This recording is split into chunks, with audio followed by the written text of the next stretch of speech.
اعوذ باللہ من الشیطان الرجیم، بسم اللہ الرحمن الرحیم۔ شروع اللہ تعالیٰ کے نام سے جو سب پر مہربان، بہت بہت مہربان ہے۔ دیکھیے ہم نے یہاں تک پڑھا تھا، یہاں تک 80 تک، کہ یہ کہہ رہے تھے کہ اگر جو ہم کون کہتے تھے جو پہلے ہم سے پہلے جنہیں کتاب دی گئی تھی، اہل کتاب بنی اسرائیل، کہ ہمیں جو ہے آگ جو ہے گنتی کے چند دن کے لیے سونے، یعنی کہ گنتی کے چند دن کے سوا نہیں چھوئے گی۔ اس کا مطلب یہ ہے کہ وہ یہ کہہ رہے تھے کہ اللہ تعالیٰ جو ہے ہمیں جہنم میں نہیں ڈالے گا، ہم تو اللہ تعالیٰ کے چہیتے ہیں۔ جیسے آج کے ٹائم میں مسلمس بھی کہتے ہیں کہ ہم نے تو کلمہ پڑھ لیا ہے اور اب ہم جو ہے ہم جنت میں ضرور جائیں گے۔ ٹھیک ہے، جائیں گے، اس کا تو اللہ تعالیٰ نے وعدہ کیا ہے، لیکن اللہ تعالیٰ نے یہ تو نہیں کہا نا کہ تمہیں اللہ تعالیٰ جہنم میں نہیں ڈالے گا۔ اللہ تعالیٰ ہر اعمال کا بدلہ دے گا، اس کے بعد حساب کتاب حساب کرنے کے بعد اللہ تعالیٰ اس کلمے کی بدولت تمہیں جنت میں ڈالے گا۔ لیکن اس سے پہلے تو اگر تم اللہ تعالیٰ کی نافرمانی کرتے رہو گے تو اللہ تعالیٰ تمہیں بھی ویسے ہی سزا دے گا جیسے ان لوگوں کو دیتا تھا، کیونکہ وہ بھی تو یہی کہتے تھے نا کہ ہم دن کے سوا جہنم میں نہیں جلیں گے۔ تو اب اس سے آگے کا دیکھتے ہیں۔ بلا بلکہ من جو کسبہ کماتا ہے، سیئاتن برائی، ایسی برائی جو دیکھنے میں بہت گندگی بہت بری لگے، وَأَحَاطَتْ بِهِ تو گھیرے میں لے لیا ہے اسے، خاطئاتہ اس کی خطاؤں نے، یعنی کہ اس کی برائیوں نے، فَأُولَئِکَ تو وہی لوگ ہیں، اصحاب النار آگ والے، اصحاب مطلب والے، نار مطلب آگ، ہم فیہا ہم مطلب اس میں، فیہا خالدون وہ اس میں ہمیشہ ہمیشہ رہنے والے ہیں۔ اب اللہ تعالیٰ کیا فرما رہے ہیں کہ ایسا نہیں ہے کہ تمہیں آگ نہیں چھوئے گی، بلکہ اللہ تعالیٰ کیا کہہ رہے ہیں، آگ تمہیں کیوں نہیں چھوئے گی؟ جو لوگ بھی بدی کماتے ہیں، یعنی کہ برائی کماتے ہیں، تو ان کے بدی انہی کے گھیرے میں لے لیتی ہے، یعنی کہ ان کی جو برے اعمال ہیں انہی کو گھیرے میں لے لیتی ہے۔ اور اللہ تعالیٰ جو ہے ہر ایک چیز کا حساب لیں گے، ایسا تھوڑی نا اللہ تعالیٰ ہماری جو ہے اللہ تعالیٰ ہم پر رتی برابر بھی ظلم نہیں کریں گے، ذرہ برابر بھی نہیں کریں گے۔ تو اللہ تعالیٰ جو بھی ہم نے اعمال کیے ہوں گے دنیا میں، جیسے ہم نے وقت گزارا ہوا، ایک ایک لمحے کا اللہ تعالیٰ ہمیں ٹائم دکھا دے گا، ہم لوگوں نے کیا کیا ہے، اور ان لوگوں کو بھی دکھا دے گا جو ہم سے پہلے گزرے ہیں، کیونکہ اللہ تعالیٰ ان کے بارے میں بتا رہے ہیں کہ ان کو بھی سیم اسی پروسیس سے قرآن دیا گیا تھا، سب کچھ دیا گیا تھا، انہوں نے بھی ہماری آیتوں کو جھٹلایا، تو پھر ان کا انجام کیا ہوا؟ اللہ تعالیٰ کیا بتا رہے ہیں کہ ایسا نہیں ہے کہ جو کمائے گا برائی، اس میں چاہے ہم ہوں چاہے وہ لوگ ہوں، جو بھی برائی کمائے گا، اللہ تعالیٰ نے سب کو احاطے میں لیا ہے، اللہ تعالیٰ سب کو دیکھ رہا ہے، ہر ایک چیز اللہ تعالیٰ نے لکھوا رکھی ہے، نوٹ کرا رکھی ہے، اور جو کمائے گا برائی تو وہی لوگ ہیں اصحاب النار آگ والے، اور اس میں وہ ہمیشہ ہمیشہ رہیں گے۔ خالد فائل جمع آ گئی، یعنی کہ ابھی اس میں ہمیشگی آ گئی، اب کوئی بھی چارہ نہیں ہے ان کے پاس۔ اس لیے تو اللہ تعالیٰ ہمیں بار بار سمجھاتے ہیں، جب ہم قرآن پڑھیں گے تو ہم غور فکر کریں گے، سمجھیں گے کہ اللہ تعالیٰ ان کے بارے میں ہمیں کیوں بتا رہے ہیں، کہ کہیں ہم ایسے کام تو نہیں کر رہے جیسے وہ لوگ کر رہے تھے، کہیں ہم اس طریقے سے تو اللہ تعالیٰ کی نافرمانی نہیں کر رہے، کہیں ہمیں بھی تو ایسا گمان نہیں ہو گیا، ہم بھی تو گمان میں ہم لوگ بھی تو نہیں رہنے لگے کہ ہم تو ہے صرف جنت میں چلے جائیں گے، ہم مسلمان ہیں۔ تو اللہ تعالیٰ یہ بتا رہے ہیں وہ بھی اس گمان میں تھے کہ وہ جنت میں جائیں گے۔ عمل ہے اللہ تعالیٰ سب سے مین کیا ہے، اگر جو ہم برائی کمائیں گے تو ہماری برائی کی بدولت ہمیں جہنم میں جانا پڑے گا۔ اگر جو ہم اچھے اعمال کریں گے، ہم نیکی کریں گے، اگر جو ہم سے خطا ہو جائے، گناہ ہو جائے، توبہ کر لیں گے، تو امید ہے کہ اللہ تعالیٰ بخشنے والے ہیں، بہت بہت بخشنے والے ہیں۔ لیکن اگر تکبر کریں گے، کچھ نیکی نہ کریں، صرف یہی ہے کہ بس ہم تو مسلمان ہیں، ٹھپا لگ گیا، ہم جنت میں چلے جائیں گے، ایسا نہیں، کیونکہ وہ لوگ بھی یہی کام کرتے تھے۔ نیکسٹ دیکھتے ہیں، والذین اور وہ لوگ جو آمنو جو ایمان لائے، وہ عامل الصالحات اور جس نے عمل کیے صالحات نیک، ساتھ میں جب بھی اللہ تعالیٰ جہنم کی بات کرتے ہیں ساتھ میں جنت کا ذکر ضرور کرتے ہیں۔ والذین آمنوا اور جو لوگ ایمان لائے، ایمان کیا ہوتا ہے؟ اللہ تعالیٰ کو ماننا، ایک اللہ کو ماننا، اس کے ایمان اللہ تعالیٰ کے ساتھ کسی کو شریک نہ کرنا، اور ایمان کے ساتھ ساتھ کیا ضروری ہے؟ عمل۔ خالی ہم ایمان لے آئے لیکن ہم جو کام سارے برے کر رہے ہیں، اسلام کے اپوزٹ کر رہے ہیں، تو وہ بھی ایمان قابل قبول نہیں ہے۔ تو اس کے ساتھ اللہ تعالیٰ کیا فرما رہے ہیں؟ وہ لوگ جو ایمان لائے اور ساتھ میں عمل کیے صالحات نیک، اولئک تو وہی لوگ ہیں اصحاب الجنات جنت والے، ہم فیہا خالدون وہ اس میں ہمیشہ ہمیشہ رہیں گے۔ تو اللہ تعالیٰ ہمیں جو ہے پہلی بات تو ہمیں ایمان کی توفیق دے، ساتھ میں اللہ تعالیٰ ہمیں عمل کرنے کی بھی توفیق دے۔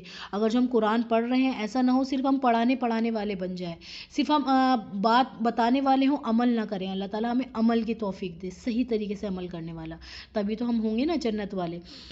اب نیکسٹ دیکھتے ہیں، اور اس جب اخذنا ہم نے لیا میثاق، میثاق مطلب وعدہ، بنی اسرائیل سے پکا وعدہ ہوتا ہے، ایک مضبوط کانٹریکٹ، بنی اسرائیل سے، لا تعبدون نہیں تم عبادت کرو گے، الا مگر سوائے اللہ کے، وبالوالدین، اور اپنے والدین کے ساتھ احسان کرو گے، یعنی کہ اچھا سلوک کرو گے، اور ذی القربیٰ اپنے قریبی رشتہ داروں کے ساتھ، والیتامى اور یتیموں کے ساتھ، والمساکین اور مسکین کے ساتھ، وقولوا الناس اور کہو گے لوگوں سے حسنا اچھی بات، واقیموا الصلاۃ اور قائم کرو گے نماز، وآتوا الزکوٰۃ اور دو گے زکوٰۃ، ثم پھر تولیتم تم پھر گئے، الا سوائے قلیل تھوڑے لوگوں کے، منکم تم میں سے، وانتم موردون اور تم کیا ہو گئے، اعراض کرنے والے ہو گئے، منہ موڑ کر پھر گئے۔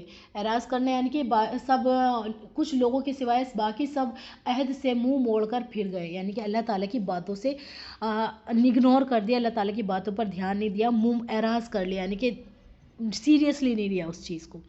تو اب دیکھیے اللہ تعالیٰ ہمیں بتا رہے ہیں کہ ان کو بھی اسی طریقے کا حکم دیا تھا جیسے تمہیں مل رہا ہے۔ ان کو کیا کہا تھا؟ بنی اسرائیل کو ان سے پکا وعدہ لیا گیا تھا، کوہ طور ان کے اوپر بلند کر دیا گیا تھا جب وہ تھام نہیں رہے تھے اپنی کتاب کو، لا تعبدون نہیں تم عبادت کرو گے۔ اللہ تعالیٰ نے شرک کو کبھی بھی معاف نہیں کیا، اللہ تعالیٰ شرک کے علاوہ جو چاہے معاف کر دے، کہ اللہ تعالیٰ کے سوا تم کسی کی عبادت نہیں کرو گے۔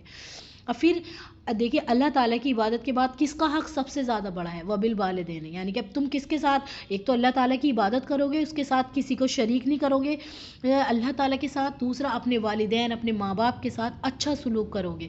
اچھا حسن کیا ہوتا ہے؟ سب سے اچھا جو تمہارا بیسٹ ہوتا ہے نا، جو ہم کہتے ہیں نا کبھی کبھی ہمیں غصہ آتا ہے لیکن پھر بھی ہم کسی کو اس کی عزت کی وجہ سے اس کے ساتھ بڑے اچھے برتاؤ کرتے ہیں، کوئی ہمارا باس ہے یا کوئی بڑا ہے، ہمیں اس کی بات کوئی اچھی نہیں لگ رہی لیکن کوئی نہ کہیں درد ہوتا ہے یا کہیں نہ کوئی دل میں ہوتا ہے، اس کے ساتھ ہم بہترین سلوک کرتے ہیں، اپنا 100% اچھا دیتے ہیں، اس سے بھی کہیں زیادہ اچھا ہوتا ہے حسن، یعنی کہ اپنا بہترین سلوک کس کے ساتھ کرنا ہے؟ والدین کے ساتھ، اور قریبی رشتہ داروں کے ساتھ بھی تمہیں اچھا سلوک کرنا ہے۔ جو قریبی رشتہ دار کون ہو گئے؟ بھائی بہن ہو گئے، پھوپھی چچی ماما خالہ، یہ سب کون ہو گئے؟ قریبی رشتہ دار۔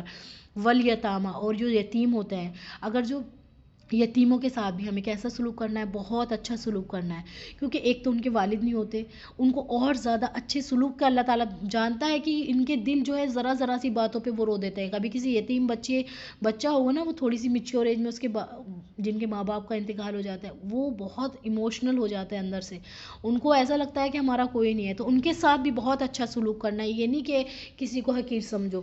والمساکین اور مسکین جو ہوتے ہیں، جکڑے ہوئے ہوتے ہیں، کمزور ہوتے ہیں، ان کے ساتھ بھی، وقولوا اور کہو للناس لوگوں سے حسنا اچھی بات، واقیموا الصلاۃ یعنی کہ اور لوگوں سے کیا کرنی ہے؟ فضول باتیں نہیں کرنی، ہمیشہ اچھی باتیں لوگوں سے کرنی ہے، اچھائی کی باتیں کرنی ہے لوگوں سے، اور قائم کرنی ہے تمہیں کیا؟ صلاۃ، ان کے لیے بھی نماز کا حکم تھا، ہمارے لیے بھی نماز کا حکم ہے، وآتوا الزکوٰۃ اور ان کو کیا تھا کہ تمہیں زکوٰۃ دینی ہے۔ تو پھر کیا ہوا؟ بنی اسرائیل میں سے جن کو پہلے تورات دی گئی تھی، ہم سے پہلے جن کو مسلمان اللہ تعالیٰ نے بنایا تھا، انہوں نے کیا کیا؟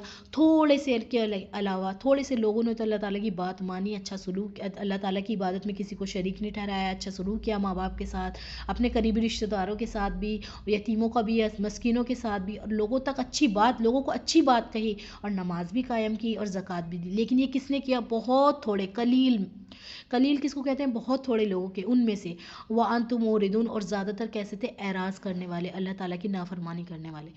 تو اللہ تعالیٰ ہمیں ایسا نہ بنائے، ہم جو ہے اعراض نہ کریں، ہمیں اللہ تعالیٰ اس لیے اب آپ لوگ جو بھی سن رہے ہیں، اللہ تعالیٰ میں تو کہوں زیادہ سے زیادہ لوگ سنیں، زیادہ سے زیادہ لوگ ہدایت پائیں، قرآن کا ایک ایک لمحہ جو ہے ہمیں بہت نیکی ملتی ہے، ہمیں قرآن کا ایک ایک لمحہ پڑھنے سے بھی، میں تو یہ چاہتی ہوں کہ لوگوں کے سمجھ میں آئے، میرا جتنا میرے سے ہو سکتا ہے میں اتنا زیادہ شارٹ میں بتانے کی کوشش کرتی ہوں، زیادہ لمبا کھینچوں گی تو پھر بات زیادہ لمبی ہو جائے گی۔ تو اللہ تعالیٰ ہمیں اس لیے بتا رہے ہیں کہ دیکھو انہوں نے یہ کام کیے تھے، انہیں پہلے مسلمان بنایا گیا تھا، تم سے پہلے احکام ان کو دیے گئے تھے، لیکن انہوں نے کیا کیا؟ تھوڑے سے کے علاوہ سارے جو ہے اعراض کرنے والے ہو گئے۔ آج کے ٹائم میں بھی ایسا ہو رہا ہے، مسلمان ہیں تو لیکن قرآن کو چھوڑ رکھا ہے، اللہ تعالیٰ کو چھوڑ رکھا ہے، نمازوں سے غافل ہیں، اور نماز سے جبکہ انسان اللہ تعالیٰ جب ہم ایمان لے آتے ہیں، فرق مومن اور کافر کے بیچ کا فرق ہی نماز ہوتا ہے، تو جو لوگ نماز نہیں پڑھتے تو کیسے وہ اللہ تعالیٰ کو کیسے بتائیں گے کہ اللہ تعالیٰ ان سے پوچھے گا کہ یہ چیز پہلے جن کو دی تھی انہوں نے بھی یہی کیا تھا اور تم نے بھی یہی کیا۔ ہمارے حضور صلی اللہ علیہ وسلم فرماتے ہیں میری امت جو ہے کس کے نقش قدم پر چلے گی؟ بنی اسرائیل کے نقش قدم پر چلے گی، جیسے انہوں نے اپنے قرآن کو پیٹھ پیچھے ڈال دیا تھا تو رات کو ایسے ہی تم بھی ڈال دو گے۔ آج کے ٹائم میں دیکھیں قرآن لوگ باگ صرف رٹا مارتے ہیں، اس کو سمجھ کے نہیں پڑھنے کی کوشش کرتے، نہ جاننے کی کوشش کرتے، تو تبھی تو ہم جو ہیں دور ہوتے جا رہے ہیں اللہ تعالیٰ سے۔ تو اللہ تعالیٰ ہمیں جو قرآن کی سمجھ، بہترین سمجھ عطا فرمائے۔ ربی زدنی علما، اللہ تعالیٰ ہمارے دلوں پہ گرے ہوئے پردے کھول دے اور ہمیں بہترین سمجھ دے اللہ تعالیٰ۔ وآخر الدعوانا ان الحمد للہ رب العالمین برحمتک یا ارحم الراحمین سمیعنا واطعنا غفرانک ربنا والیک المصیر ربنا تقبل منا انک انت السمیع العلیم۔ اور جو لوگ ہیں فالو کریں زیادہ سے زیادہ، جس سے میرا پیج گرو ہو اور لوگوں تک بات پہنچے۔